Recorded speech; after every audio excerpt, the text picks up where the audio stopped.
Hi, so I thought I'd do another little video then about the twin flame journey.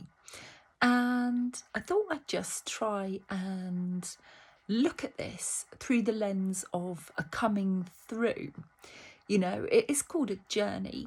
And so, to my mind, there should be some evolution of thought, some evolution of perhaps spiritual concepts.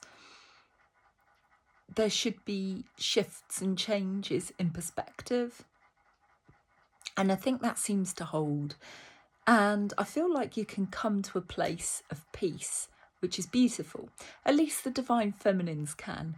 I don't know about the divine masculines. I would hope so. I feel like anyone should, really.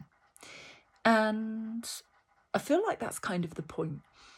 If you had to sort of boil down what the twin flame journey is about, and I'm not any sort of expert on this, I'm just someone who's looked into it.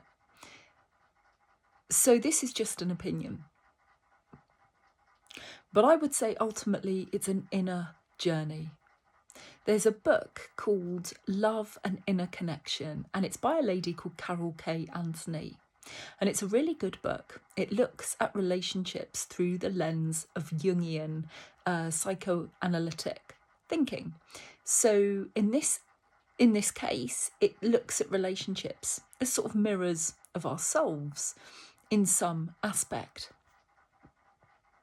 There's a sort of theory in spirituality which looks at the outer world, our immediate outer world, as a sort of mirror of ourselves, our own thinking, our own, psychic health, as it were, our own mental health, our own emotional health, spiritual health, and so on.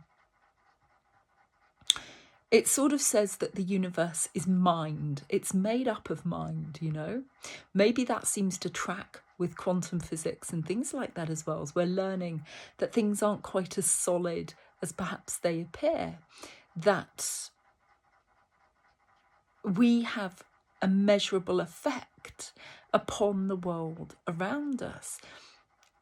Quantum physics seems to be throwing the idea of a measurable, objective universe on its head a little bit. Some things may exhibit properties that may remain relatively unchanged. However, in other cases, that doesn't perhaps seem to be the case.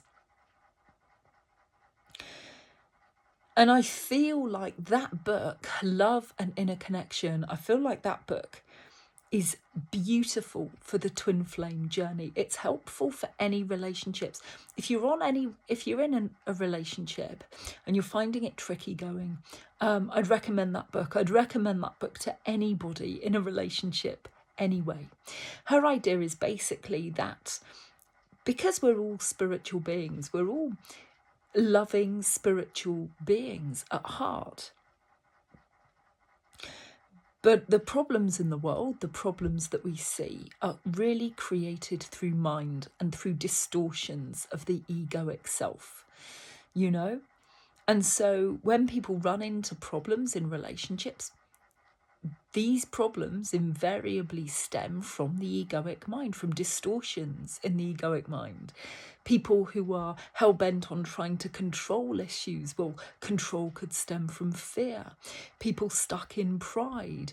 Pride is like a sort of scaffolding for the mind and the personal perception of self.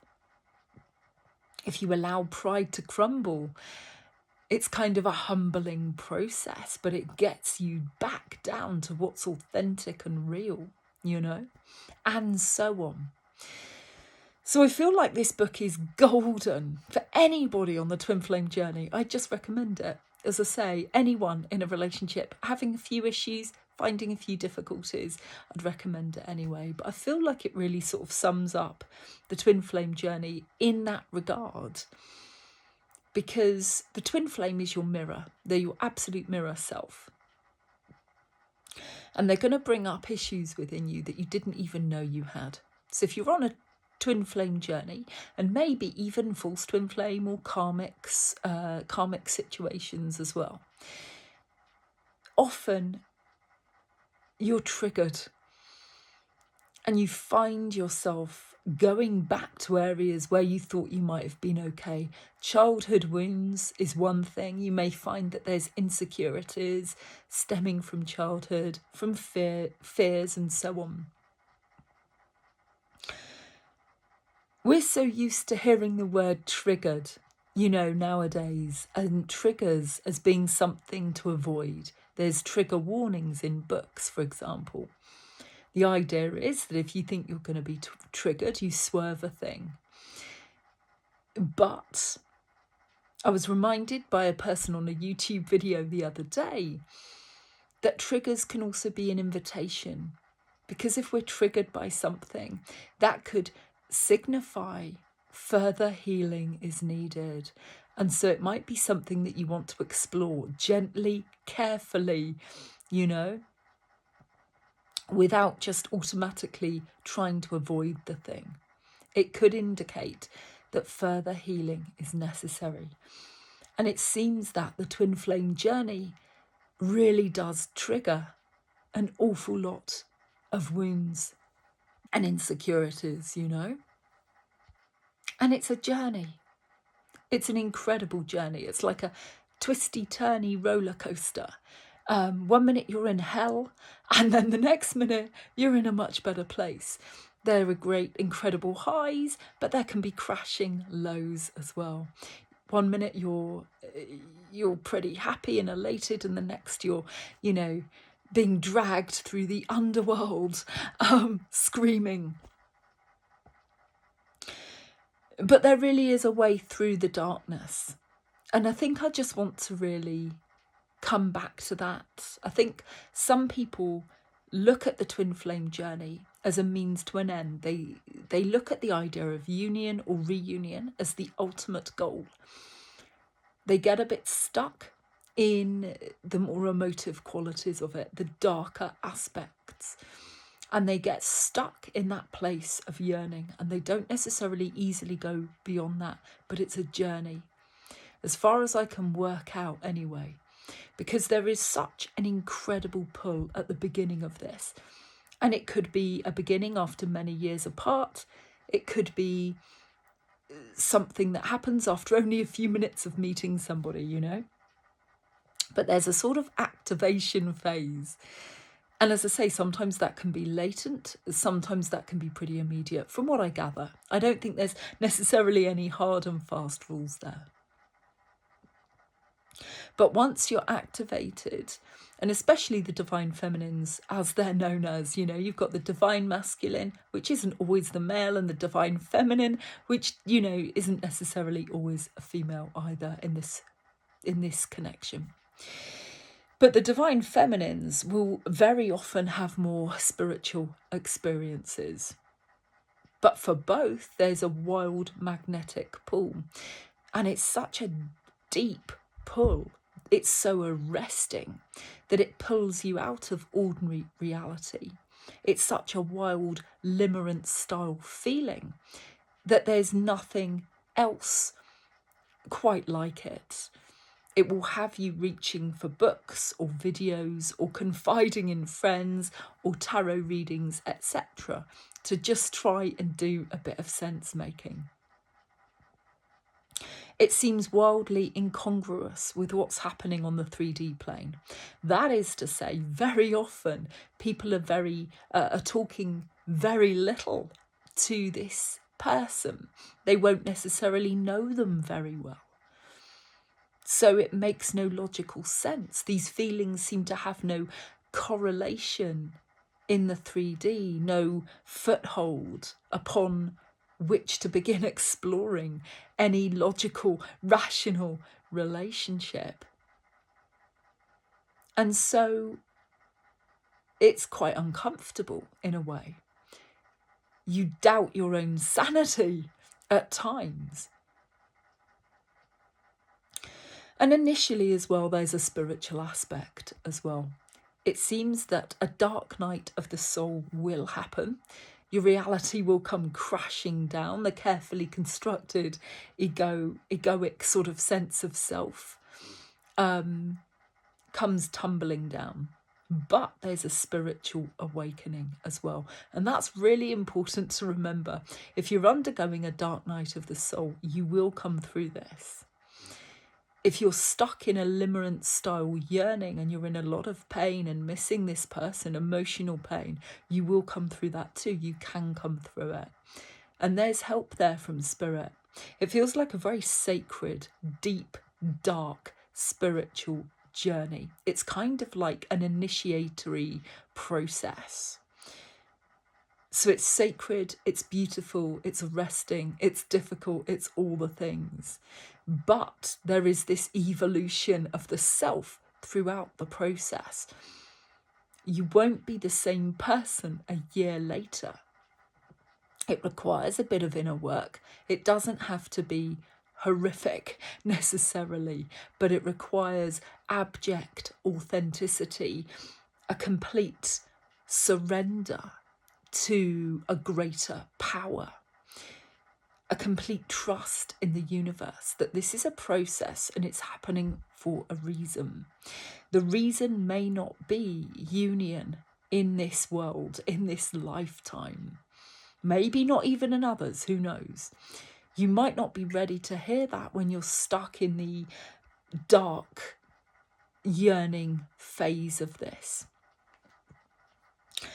Part of the dark night too can be that you become arrested, not just with this sense of the sheer wild magnetism of the thing, but also the depth of emotion. It's a bit like an iceberg. What you see on the surface is nothing to the depth of emotion within, which feels too much for any one body to contain, to hold. And so when you're not together in the 3D, it can be so painful, and there can be a complete collapse of self as you struggle to come to terms with this person that you wildly love, hold much more love for than your body can contain, that also makes no sense on this earthly plane, that you can't seem to be with. Massive collapse, you know? And yet, as I say, there's a spiritual rebirth as well. There's a spiritual awakening. Perhaps it will be a sort of, I want to say, like a tantric sort of spiritual awakening. Like Shakti energy. Certainly for the feminine aspect, perhaps, perhaps something similar for the masculine as well. Perhaps they have some form of spiritual awakening too. It will be different for both parties. There will be perhaps more awareness of the spiritual side of things with the feminine. And so along with all of these things going on, there's also the spiritual. So in the 5D, you can suddenly feel like, well, your soul and their soul are connected. There can be a sort of docking with their soul as the Hieros Gamos takes place, this sort of union of the masculine and the feminine on the spiritual planes. It's said too that when your spiritual selves sort of come closer together, that when you clear your chakras, etc., you're also helping to clear theirs, because now your energy systems are kind of acting in union together. Some might say that you kind of share chakras. I don't know if that's true or if they simply align in such a way that what you kind of feed into your energy body is now going to affect the other person and vice versa.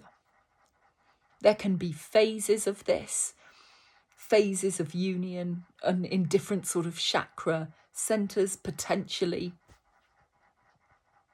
Phases of union depending on how much work you do on yourself clearing out old wounds. All of these wounds that get triggered perhaps serve as an invitation to dive in and do some deep healing work. But obviously, if you do undertake such work, do it with care. Seek professional help from counsellors where possible. Don't try and sort of go it alone.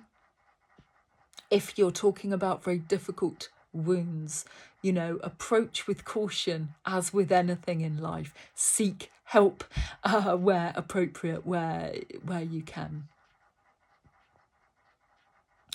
Because this is so much going on, it often leads people to talk about the divine feminine pulling her energy back. There are reasons for this. One of them is she realizes that these feelings are so great, this love is so much to manage, that you simply can't cope. You have to pull your energy back to nourish, cherish, look after yourself, so that you don't end up spinning out with anxiety, etc. And I feel like that's where the spiritual comes in as well, because when you align more spiritually, when you grow spiritually, you invite in more spiritual light. The world of the spiritual serves as a greater container to hold you. And then potentially, maybe in turn, you can hold a bit more of this love without collapse. Because in some cases, it can cause people to spin out completely. It can be such an arresting, difficult process at times. So you learn to treat it with care, with caution, with great respect to the self. Spiritual feelings can encompass dreams of the other person, maybe dreams of marriage, etc. Maybe some people have psychic and spiritual experiences which could encompass feeling their energy, being present with you. Some people report telepathic experiences. And these come and go. And in the early days, with that yearning phase, it seems there's great intensity on all counts. But as things develop, they start to ebb away. And once the divine feminine starts to pull her energy back, she'll find that she recovers pretty quickly. There's help there from spirit. The recovery period seems to be sort of quicker than were this a normal relationship, whereby if you're completely broken-hearted with a normal relationship, where it can be a bit of a slower recovery process potentially. So this can be a bit of a quicker recovery process. You can feel a bit held with spirit. The key seems to be to go within. For the divine feminines, go within, nourish yourself, cherish yourself, do all of the things that you need to look after yourself. So get adequate sleep, eat properly, take care of your body, and then nourish yourself. Listen to beautiful music, dance, do the good things. But also it feeds into creativity and purpose on this planet as well. And I think with the divine feminine, when she pulls her energy back, when she focuses on creativity and a sense of purpose, what it is that you're doing here, then that feeds and nourishes you enough that you can find that you settle into a place of peace. Deep peace can settle upon you. Having been in this really deep, dark, difficult state, you now find that you're in this place of peace. You're nourishing yourself. You've come back to yourself. You know that you're worthy, because issues of self-worth, etc. can come up, so that you're doing the work on yourself, knowing that you're worthy. This goes for both parties. If there's areas of insecurity being triggered, know that you are worthy. Come back to that sense of self-worth, that sense of self-nourishment. It's also about the marriage of the divine masculine and the divine feminine within. Often we can see with spiritual people that they've integrated the divine feminine all right. That is to say, they're very spiritual and etheric and floaty, but they're not always very grounded in reality. And if you have a balanced divine masculine inside, an inner divine masculine, then that's a container to hold your creative, spiritual side. That's the part of you that can look after yourself, pay your bills, get to work on time, use a bit of logic and reason when needs be, and hold excellent boundaries. And again, that comes back down to self-worth. If you have amazing sense of self-worth, boundaries are a sort of corollary to that. If that's the right word, they act as they serve as an integral part of that self-worth.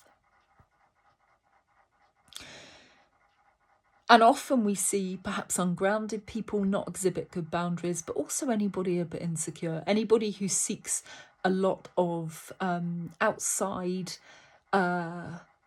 praise, who doesn't have that integral sense of self. People who are ardent people pleasers, for example, running around looking after the needs of everybody else, but what about their own needs, you know?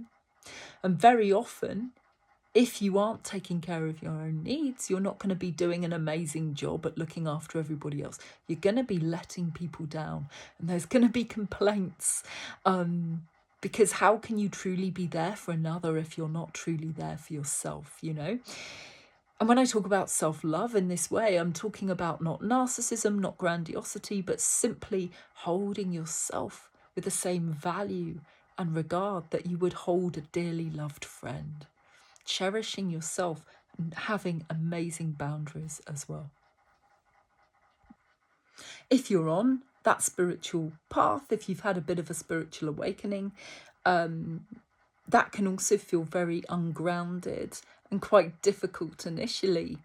It might be that you're very heady, that you're very spacey, and you might want to meditate, etc.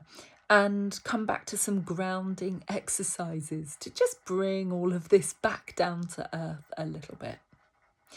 But as I say, hopefully, if you've done a bit of this work, if you've noticed a few inner child wounds, if you've come back to a bit of healing, a bit of bolstering your sense of self-worth, who you are as a human, if you're recognising perhaps if you've lived a little bit too much in outside personas, as it were, or in personas as to how you present to the outside world, but that you haven't lived a life of deep authenticity for some time, and it can happen in this planet, you know,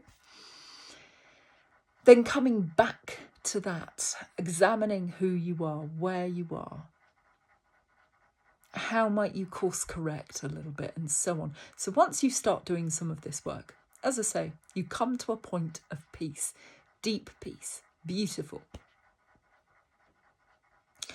And what you'll notice is, the divine feminines at least, that you'll start having less of these experiences. There's less yearning. That's gone, you know, all of that insane phase is gone, which is good, right? Because that's not a phase you would want to exist in for a long period of time. That's a sort of madness, you know. And you'll notice perhaps that some of these other experiences too start to ebb away a bit now. So whereas at first the frequency of some of the spiritual experiences, the dreams, you know, telepathy or feeling their energy or things like this, you'll notice that they too have slowed down and are becoming a bit of a more rare occurrence as well as you come back to yourself. And so it seems to be that seems to be the trick. You come back to yourself, you nurture yourself, you cherish yourself, you do whatever it is that you're here to do. I think as well that you need that sense of radical acceptance, radical trust in spirit. You'll have noticed too on this journey signs and synchronicities about this person and about this journey. And it feels so transpersonal at this stage. It feels like it's something that is happening to you in conjunction with many other people.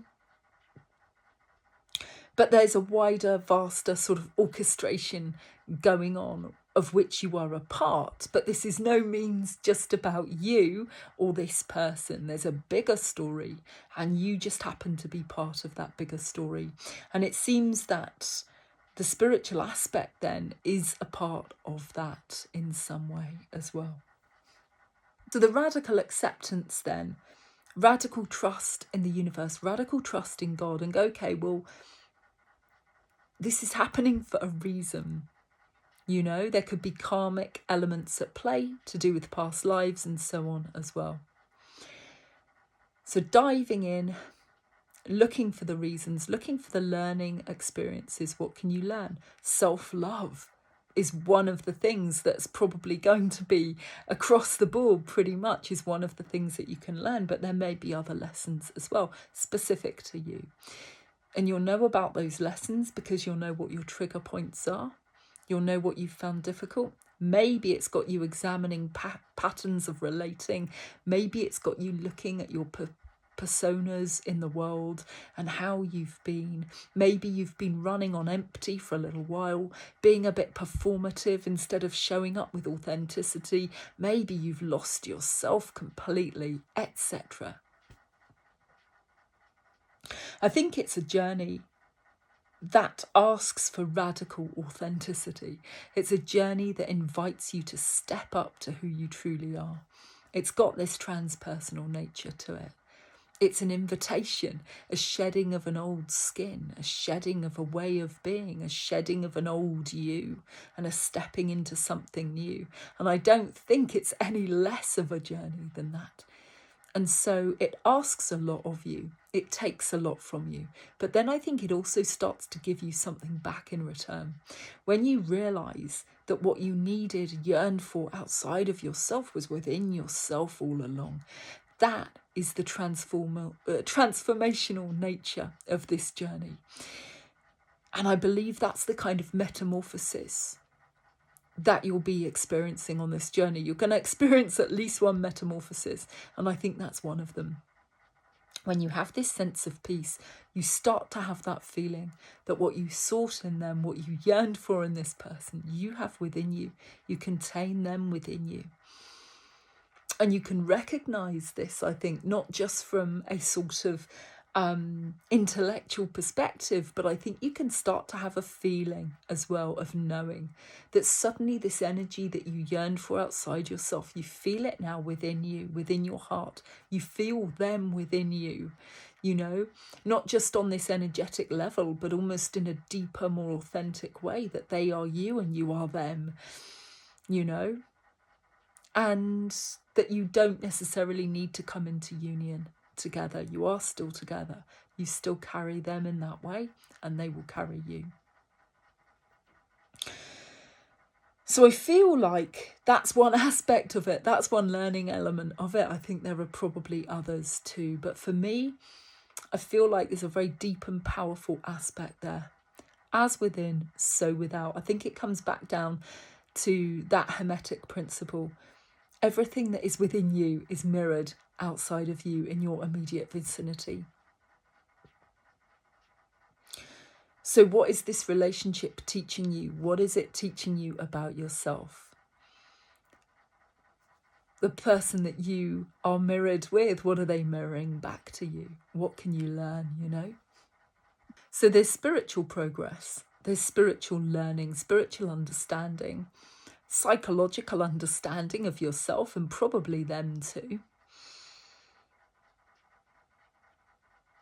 And as you come to change and evolve over time, you'll realise that many things will shift and change in your understanding of this journey. And as I say, who you are at the end of a year will be very different to who you were at the beginning of that year. But hopefully, if you've done a bit of this work, you'll have changed and you'll have grown and you'll have learned, and you won't be seeking anymore. The divine feminine won't be seeking anymore, you know? And then if union happens, the idea is that the divine feminine is just doing her thing. She's just doing her thing. She's leveled up a bit. spiritually, emotionally, etc. She understands a sense of purpose, what she's doing on this planet, her spiritual reasons for being here, not talking about whatever you do for a living. And she's in touch with her creative side as well. She's just doing her thing, you know, nourished by spirit, trusting in spirit, and then acting from that place, which is a very, very powerful place to be. It's very empowering, you know. So the idea is then that allegedly, if you do this work, and if they too are doing some work on themselves and have that understanding, slightly deeper understanding of things, that then you may come into union, because you're both going to be vibrating on the same frequency. You're both going to be kind of singing the same sort of song in the 3D world. Part of the problem seems to be that people who get stuck in that yearning phase, who want to come together with this person, but there could be a very real misalignment of energies and a mismatch. And especially if one person is very much stuck in 3D pride, stuck in their persona, stuck in a very wounded state of being, and the other person is really quite spiritual. They are less stuck in their egoic sense of self. They don't necessarily need to be propped up by pride, and so on. And so you're going to find that, you know, while your souls may be absolutely in some kind of union, that there is this misalignment, you know.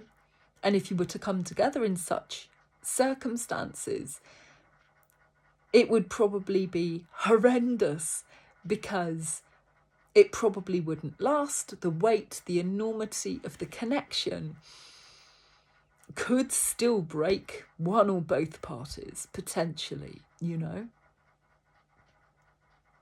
And I feel like when you're on the journey, if you're feeling that weight and enormity, and you're feeling like, my God, I've got to step away because mental health and emotional health and so on, then it's potentially, although that's a difficult thing to navigate, it's potentially a positive outcome, because the positive outcome is you have recognized that it's too much. You're listening to your body, you're listening to your nervous system, you're listening to your gut, you're listening to your intuition, you're listening to your heart, which are all saying to you, no, I cannot proceed, it's too much. And very often you might feel that simply from having given a little to this connection, because it's such an extraordinary connection and it isn't like anything else on this planet. So even if you are just engaged in a little bit of small talk with this person, you might find that you're drained of energy very, very quickly, if they're not reciprocating in kind as well, because it requires that reciprocation. It's such a heavy thing. No one person can carry this alone, you know, so it must be met. And if it isn't met, you can't force the other person to be where you're at. They have to undergo their own journey. It might take some years. It may happen, it may not happen.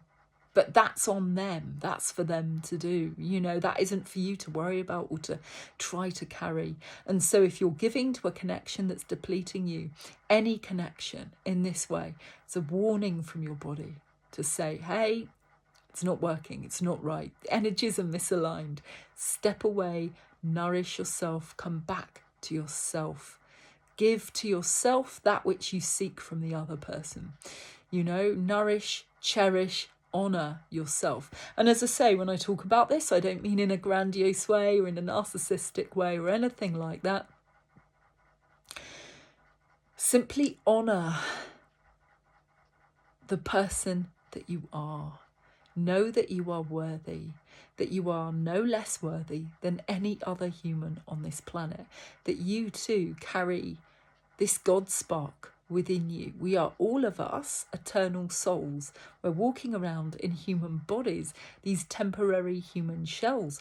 They are just shells that we are wearing for this life. And we have become very attached to this person that we are for this life. But it's just a shell. And when we leave this life, this personality that we have, that will get largely discarded as well. Who you are on a heart level, on a very authentic core level, will remain unchanged. But your affects in the physical world, your mannerisms, the places where you hide, your persona, your quirks, your idiosyncrasies,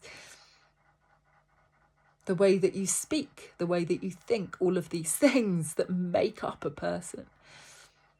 All of this is a temporary identity as well, and it's an identity that you have chosen to align with on largely an unconscious level in this world. But from a spiritual perspective, all of this is a temporary thing. I was reminded of that. I was watching a video on YouTube yesterday about a lovely spiritual guru lady in India who just spontaneously became enlightened, and it was beautiful because it just defies science, it defies logic. Allegedly some psychologists came along and had a sort of a look at her to see if they could find out that, if she was mad, etc. They couldn't find any potential problems. There was nothing wrong in that sense. This is going back a few years, I think. So this is perhaps before Westerners were too sort of familiar with the idea of enlightenment. Part of the cool part of the story was that the physicist Niels Bohr went to meet her, and he was talking to her about quantum physics, and she just kind of laughed, and she just basically said, well, now you're catching up with what we've known for 5,000 years, the idea, and I'm going to paraphrase badly now, but the idea is that it's a participatory universe, the idea of absolute, objective reality isn't really true. Our participation in events changes the events. What we look at changes, and more there seem to be experiments backing this up in the most remarkable way, I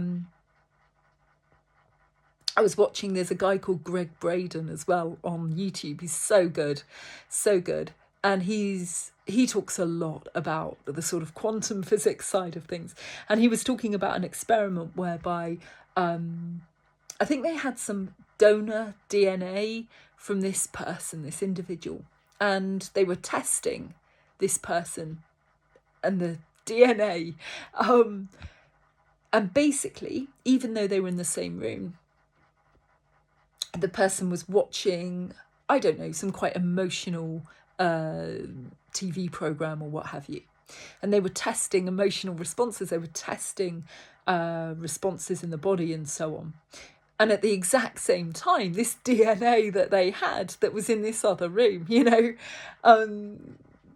it was eliciting responses in kind of the same way at the same times, which made no sense at all. And I think they've repeated that experiment and across states in America and so on and so forth, So it's really quite remarkable at the moment.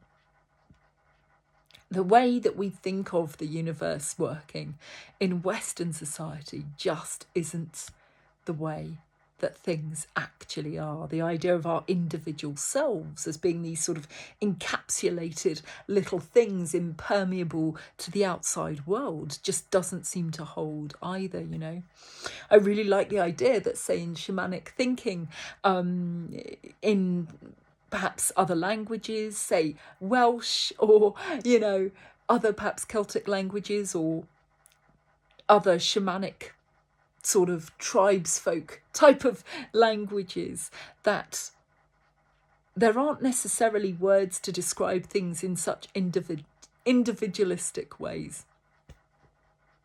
They kind of understood that there's a bit of an overlap, and It's only in our Western minds that we see things in a particular way, and our language reinforces this Western ideal, but it isn't necessarily true. And I really like that. It's a really nice reminder, I guess, because we get so used to the idea of this or that, and things being these sort of completely individual things, when actually there could be a bit more of an overlap, and things affecting each other in ways, or people affecting their environments and other people, and in other ways that we simply don't necessarily tend to think of that much in Western science. But I'm digressing. But suffice it to say, I feel like this journey, the twin flame journey, is very spiritual in nature. It would make sense that union is desired, or reunion, but given that sacredness of this, given the spiritual aspect of this, you don't want to come into union, perhaps, unless you have some understanding of this, unless you have some awareness of the areas in which you're hiding in your ego identity. Because again, all of the problems arise in the ego. You and they are already married in spirit. Your spiritual selves are already intertwined. Your soul and their soul were always in a state of communication, and probably in some sort of form of union or other. It's only the human mind, that creates all of these problems. And that's sort of the paradox as well of the whole spiritual journey. The idea is we're already in perfect union, in perfect harmony with the God essence that is within us and also without. We're in this sort of sea of loving consciousness. We're in that all of the time. It's our egoic minds that tell us we're separate, we're individual, we're not in it yet. When you think of meditation and the idea of enlightenment and how it could take a lifetime to become enlightened, that there's work that you need to do. But the paradox is also, it's when you relax that you fall into this state. You work really hard, you're fighting to meditate sometimes, and you need to do some work. You need to be in this state of sort of heightened concentration, but relaxed at the same time, And it's only when you can allow your mind to back off a bit and really just, that you can fall into that state of meditation. But the mind, it's very powerful. It does its job very well,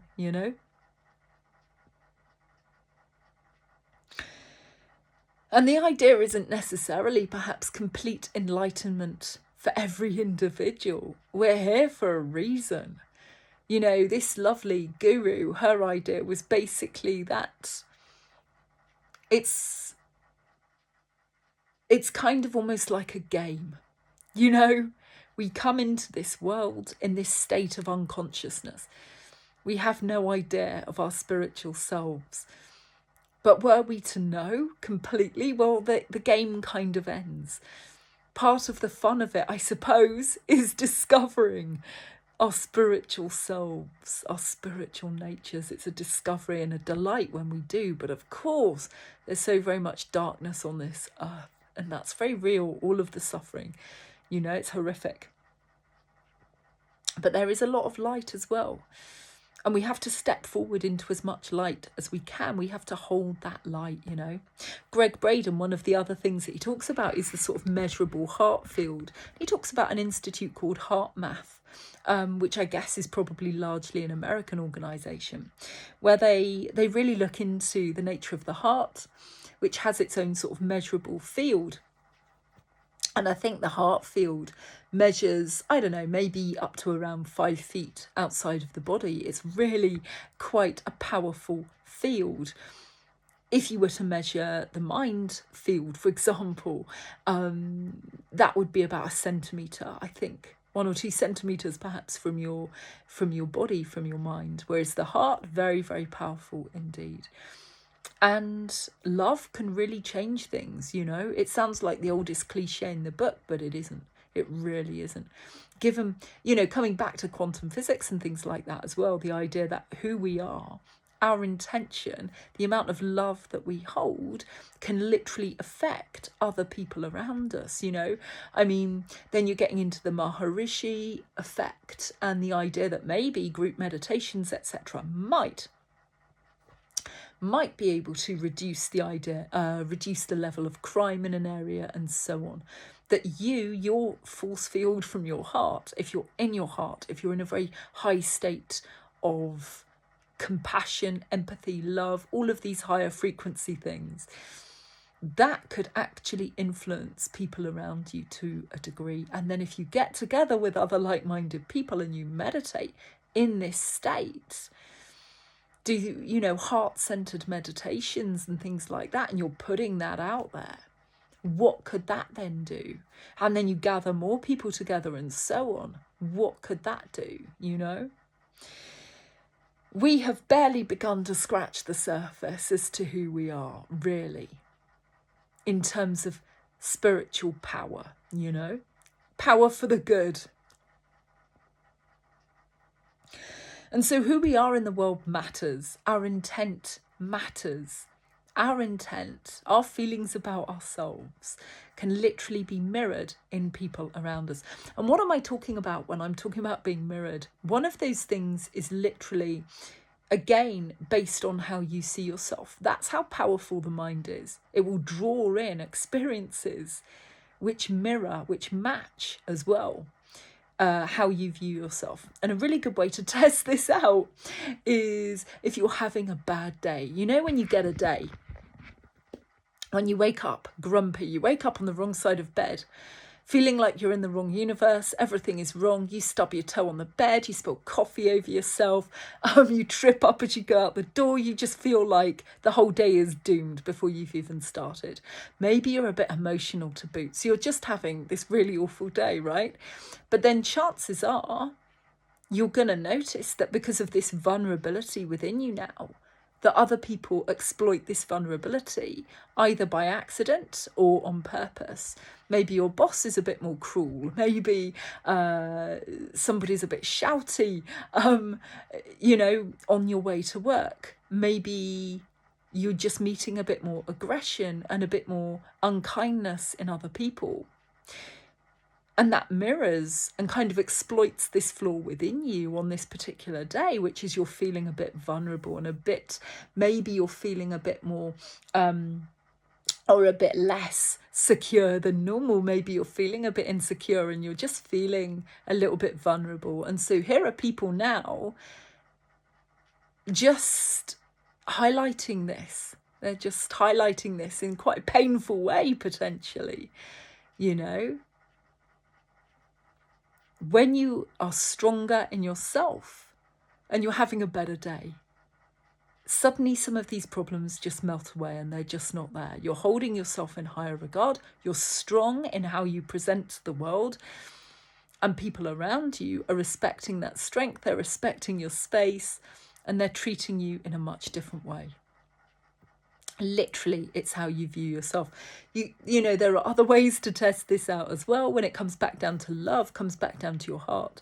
When you're feeling very warm and loving and positive and empathetic and caring about other people, notice how they respond to you. When you're feeling very vibrant, alive, you know, you're coming from a very authentic, loving space, you'll probably notice that other people respond to you more warmly, more kindly themselves. It draws something out of them that uplifts them, that makes them feel warmer towards you, more authentic towards you.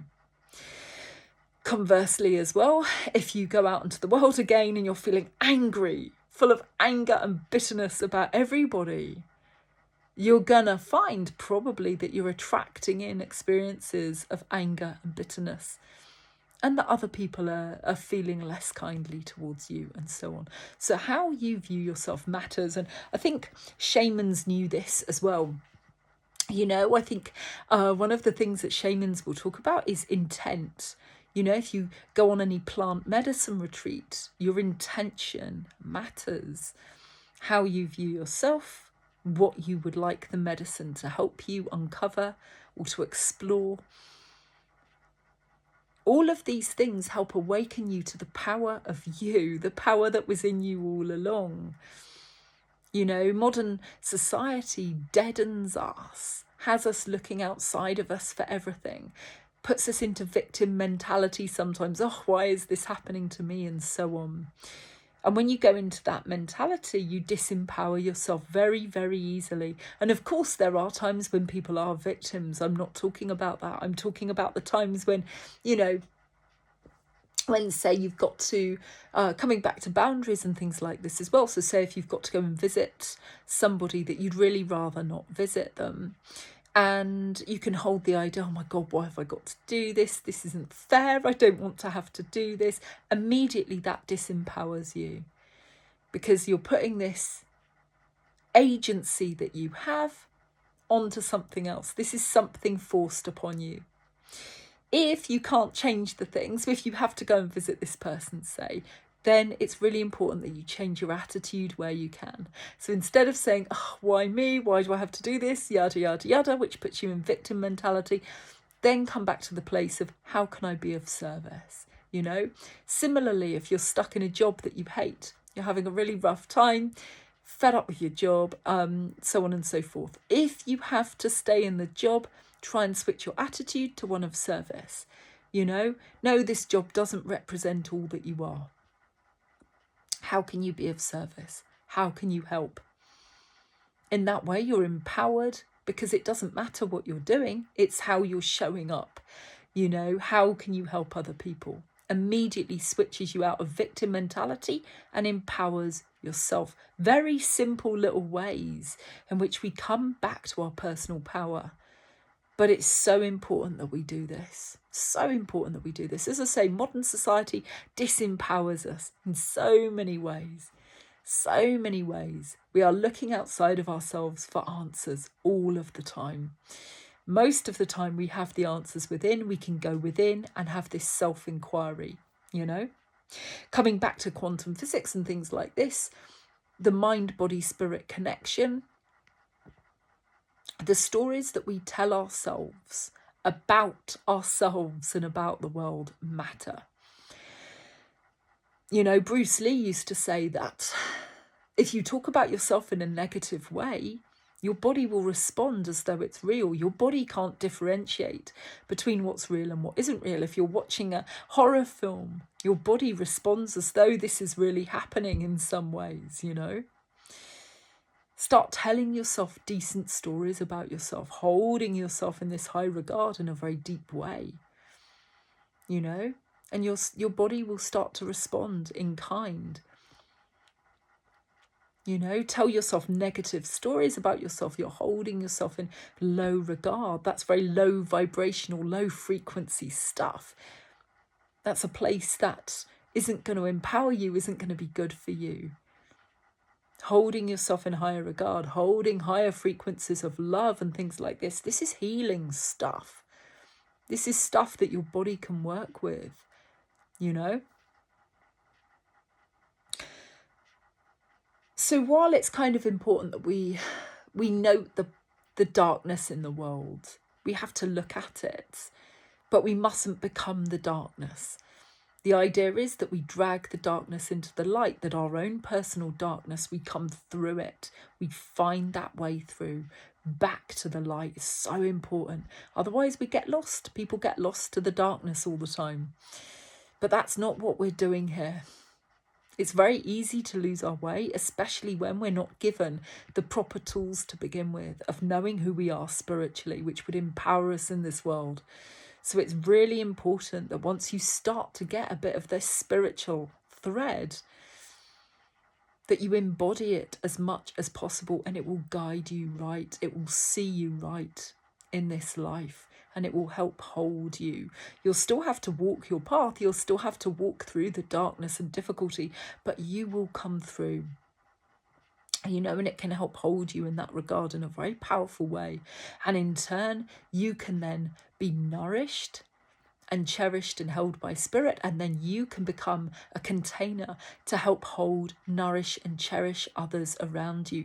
But if you don't seek to nourish yourself in such a way, in a way that's authentic and deep and real, how can you really truly be there for others? There may be a time when you break and they'll be moaning at you and complaining, and you'll feel, God, I've let them down, etc. But in truth, the only person you're letting down is yourself. But you don't even know it because you don't know what to look for. You don't know what's lost.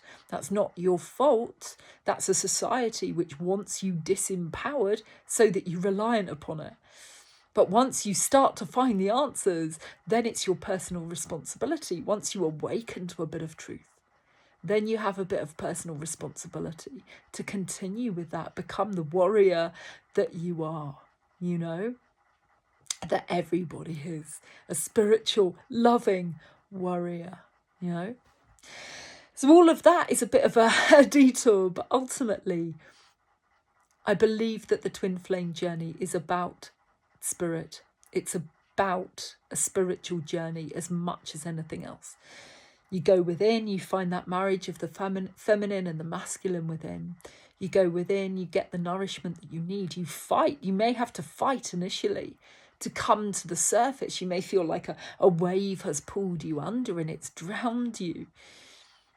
But then you fight gently, slowly, come back up to the surface. Be very gentle with yourself for a few weeks, for a couple of months, because it can be a shock. It can be a very physical shock to the system to feel so much love. And on the one hand, it can feel beautiful. You know, it can feel like a sort of nuclear fission is taking part on a cellular level in your body. You awaken to such a love. It's incredible. And as I say, at the same time, you can find that it's too much for your body to hold. And so it's a lot, and you can be drowned within this dark night of the soul. Some people will say it can feel like their soul has been ripped out of their chest, you know. It's a very sort of visceral experience like nothing else. So you must treat it with respect. Come back to that love. Come back to that love. You might end up bitter at first. You might be very angry at God. You might be railing at the world. Why? Why do I have to go through this? But if you come back to love, if you come back to great trust in spirit, come back to a place of compassion, of love, of understanding this is a journey that you have to go on for reasons outside of your control, but trust in God, trust in God. And then come back to that love and compassion. What are you doing in the world? Who are you? Are you doing what you're meant to be doing? Put your energy there. Channel your energy there. Come back to love. Recognize your part in this world. Come back to worthiness. Heal yourself as much as you can. Know your worth. Know that you are worthy. You know, you're not for everyone. None of us are for everyone. There's going to be criticism at times. But whereas if you're in a place of a lot of childhood wounding, that criticism may make you shrink your light, hold back, hide a bit from the world. When you come back to this sense of self-worth, you know you're worthy and you'll step forward again, brush it off. Understand that it's going to happen sometimes, but that doesn't mean that you are how they see you, you know? A lot of the times other people are projecting anyway. You know, when they put a lot of criticism out there, I think it speaks more to their own character and what's missing in them than actually what's about you. If somebody's very bitter and critical and judgmental of others, you think, well, that person is probably quite unhappy with themselves. Because if you're happy and joyful and loving, you don't tend to dwell in judgment and criticism and scathing commentary about others.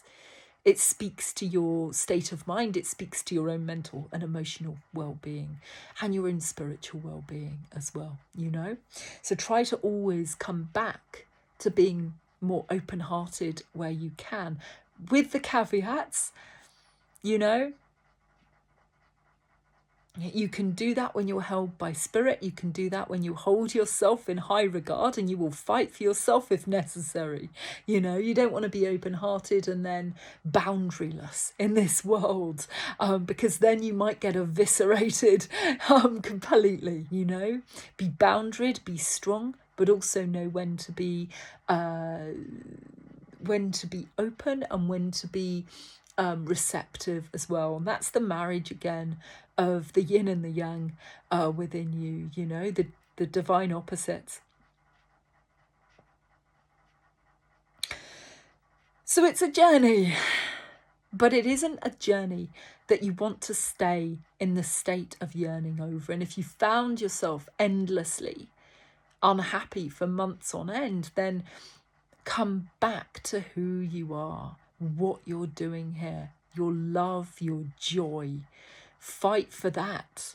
Fight to come back to your own state of joy and happiness and equilibrium. To come back to that union with spirit as much as you can, to meditation, whatever your spiritual practice is. Come back to your faith in spirit. Come back to you in a very deep way. Nourish and cherish yourself. And really start to appreciate the gifts that you have. What are you here to do? Because chances are you're here for a reason. Everyone has got something. Everyone has got a song to sing. Everyone has got a story to tell, something that they are naturally good at. What is yours? What is your purpose for being here? You know? And when you step into that in a very deep way, in a very loving way, you can get excited again about creativity. That's beautiful. That's a huge gift in itself. And then you can offer that out to the world a little bit, you know, and then you can start to come from this place of being in joy. One criticism that people can have is, well, how can you be in joy in such a dark world? It can feel almost wrong sometimes to be in a frequency of love and joy and happiness when there's so much brutality and hideousness in this world, and especially at the moment. But I would say it's all the more reason that you must come from that place. You can still be a bit of a spiritual warrior if you want to be. You can still be a bit of a warrior in the world. Sign the petitions, go on a march, you know, and do the things that you need to do, but you must come back to light within you, because the more you do those things enshrouded in darkness, the less useful you kind of actually become in a way. Because if you become a bitter husk of a human, you will end up getting eaten up by this darkness and unable to continue to be any good at all. In order to tread this line, you must come back to this place of joy and love, and then do the thing that you're here to do. You know, it can be so easy to feel like you must do something regards all the darkness in the world. But is that your song to sing? What are you here to do? You know, you must find that. And then go from there, and go with what your heart calls you to do and your spirit calls you to do. Don't try and fit yourself into a box to please another, to please an ideal. You know, we're all here with different parts to play, different songs to sing, different roles to embody. So whatever you're here to do, do that. Whoever you are in a deep, authentic level, be that. Come back to that light within, and then you can shine a light for people around you as well. And at the moment on this planet, light is needed. You know, things are moving at such a fast pace. Our bodies aren't wired for this. Our nervous systems aren't wired for this. People are feeling fractured, broken, lost, scrolling endlessly on their phones for the next bit of doom that's coming, because we're living in such tumultuous times. But we're meant to be, you know, from a spiritual perspective, this is all happening for a reason. It's the sort of end of, I think it's the Kali Yuga age, and then I think the next age, or the next, is it a yuga? Is that the description of the next sort of age for hundreds of years? I think is supposed to be one of greater spiritual awareness. And certainly people are starting to pop awake like popcorn. I think a lot more people did during COVID as well. A lot of people just spontaneously had spiritual awakening experiences. Some people say we have moved from the 3D to the 5D to encompass the spiritual planes, you know. You'll hear it talked of that there's a veil separating our world from that of the spiritual. It seems at the moment that the veil is very thin, and I think that's part of this 3D world as well. And you'll notice it more when you're in sync with what you're here to do from a spiritual perspective. You're going to notice more signs and synchronicities from spirit, and you're just going to notice it once you start noticing it. Spirit loves it once you start noticing it, and you'll get more of them when you're on the right path, when you're doing the right thing. Spirit doesn't do this all the time necessarily, but just enough to give us a nudge. You'll suddenly notice repeated number sequences like crazy one day. Literally, you can look up those numbers as angel numbers and find out what sort of correlating meanings they could have for you. You know, it could be that you're thinking a particular thought and a bird just happens to alight upon a tree at a time, and it's almost like that's a confirmation, and so on. This world, again, is not so separate from us. You know, we're always in communication with the world around us and it with us. You know, Mother Nature is always communicating with us. It's just we're not trained to look for that. With our Western minds so busy and wanting to overcomplicate everything and come back into our heads when we need so desperately to incorporate our hearts as well and all of our senses. But it can be really very beautiful when you start to get these confirmations, and other confirmations will abound as well in other ways. You'll notice other signs or synchronicities as well, and it will help you feel less alone. You'll start to realize you were never alone. You've got spirit guides working with you all of the time who want you to fulfill your spiritual purpose on this planet, you know, who want you to feel supported and less alone, and who want you to take notice of the world around you and start viewing it through a slightly different lens. Somebody likened this sort of new state of spiritual affairs. They said it's a little bit like we've been unplugged from a computer that, say, plugs in to a modem to get online, and maybe now we've gone from a modem dial-up to Wi-Fi. You know, it's a little bit like that. It's like suddenly the bandwidth is an awful lot wider, and I think we can really start to see that, you know, and it can be really quite amazing. And again, it can be a lot for the Western mind to try and compute. Your first thoughts are you going a little bit mad, or are you imagining things, and so on and so forth, you know. So I do feel like this is part of the spiritual journey. Not everyone has a twin flame. It could be, you know, because while you're going through all of this as well, you're probably trying to tease apart, well, is this my true twin flame? Is this a karmic? Is this a false twin flame, etc.? What is going on here? And you may or may not come up with a satisfactory answer. But again, does it necessarily matter if it's helped you to heal? You know, it only matters if you're trying to make it something it isn't, or if you're trying to seek union in a connection that should never have union. Go within, feel into it. What's it trying to teach you? Use all of your senses again. If it makes you feel very heavy, if there's a clear mismatch of energies in the 3D, if you don't work well together, well then it doesn't look like it's for you in the 3D, at least at this time. But what's it taught you in the 5D? What's it taught you spiritually?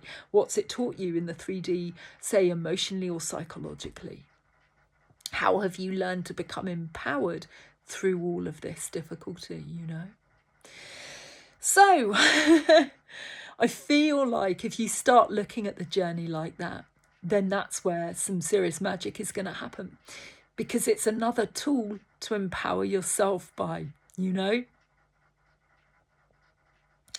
And then that's beautiful. And then maybe that's served its purpose as a teaching tool, you know, in a very dark and difficult way, as I say as well. But there is that progression through the journey. You know, it is a journey. It isn't one state that you stay stuck in. So if you've been stuck in yearning for a considerable amount of time, maybe for more than, say, 6 months, and that seems to have remained unchanged, you know, or well, 6 months might be normal, but let's say more than a year. If you've just been in the same state of yearning for, say, a year, and you don't seem to have picked up any lessons, etc.,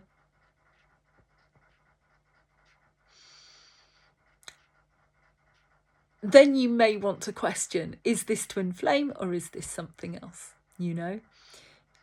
And how might I move from this place of yearning? What is stuck? What might be stuck?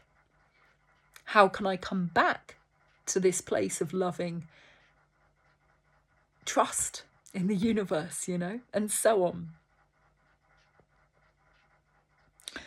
So yeah, that would be my thoughts on this so far, you know. And as I say, union, it could be, if you're in a true twin flame connection, then union may happen, but it will happen at the time when neither of you is yearning for it. It will happen at a time when you realise that you can come together in a very complementary way and help each other and come together as a team, serving each other, serving the greater good, both of you with your roles to play in this world, you know, but bolstering each other, but equally knowing that you are both very well-rounded people. So you don't come together in this place of yearning or codependency in such a way. You know, you're not seeking the other to complete you. You're not seeking the other to do the work for you, to do any work for you. You're willing to do that work for yourself. You're complete in who you are, but still together you are stronger. Still together you're working, you know, as a team. I read a book many years ago. I didn't read the whole book, but I read some of it. It looks like a really good book. I'm just not always very good at reading books. I read bits here and there, you know. And it's called A Piece of Mirror, and I can't remember the guy's name. It's a Japanese book, very thin, sort of musings, philosophy type of thing. And it was his suggestion that when you come together with a partner in an ideal way, you come together sort of back to back, facing out towards the world. And I thought it's a really good way of looking at it, because you know how some people, they meet someone, they get together and their whole world shrinks. They're just there together and they block the world out and they squirrel themselves away from the world and hide from the world. And maybe they need that for a time. Maybe that's what they need. But I guess the best unions will be one where you come together, you're stronger together, you work as a team, you help each other, but you're kind of back to back. So you're both there facing away from each other. You're both there doing your thing in the world, but bolstered by each other, you know? And I feel like that's a really healthy way of looking at it. And because I feel that the spiritual part of this twin flame connection is so great and so necessary and so much a part of things, it makes sense as well, if you do come together with this person, who are you in the world? How are you together?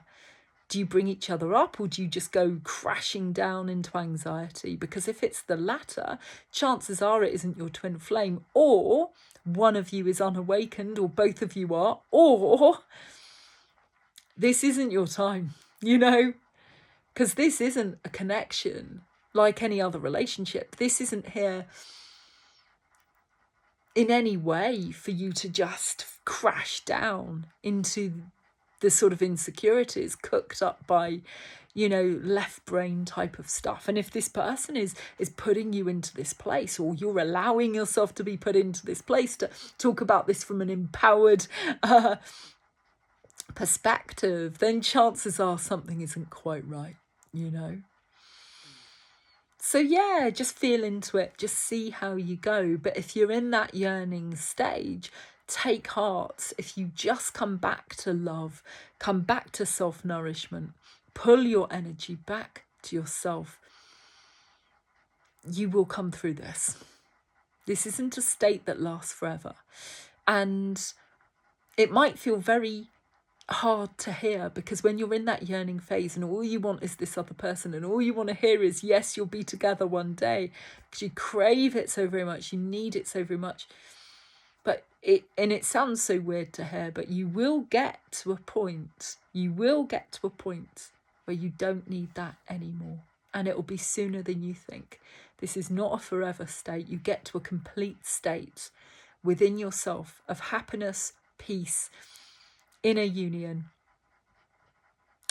Pretty much whether or not you actively go into, total inner union and you do all the spiritual work and all the rest of it, you can still come to a place of peace, come to a place of harmony, come to a place of inner strength. And these are very powerful ways of being. There are people out there who do sort of step-by-step guides on how to come through the twin flame journey. And you might want to do an awful lot of research if you think you're on this journey. You'll probably need to, because it's very useful to have that framework of understanding, because it's so big, so powerful, and so unlike anything you've ever experienced. You're going to need guides through it, But you can get a bit lost in that sense of, tick box exercise, clear childhood wounds, inner union, reach some sort of spiritual pinnacle. You can almost get a bit lost in that. And I think it's as well to realise that we're all human. There is no state of perfection to get to. Just more to learn, just more to understand, just more compassion to hold, more forgiveness to have. And forgiveness for self, forgiveness for other, and compassion for self and other are really important on this journey as well. One other thing to note, and that is that, forgot what I was going to say then. Forgiveness is important as well, because this love that you have for this other person on a true twin flame journey is unconditional. It's just unconditional. It doesn't mean they're on a pedestal, although part of your dark night of the soul might be them toppling off a pedestal. You'll see their flaws, you'll see the very human side of them, but you love them anyway. You love them despite everything, and you love them for who they are, and that love transcends the physical. As I say, it's your soul and their soul are intertwined, and there's nothing that they could actually do, probably with some level of caveats, in the physical world.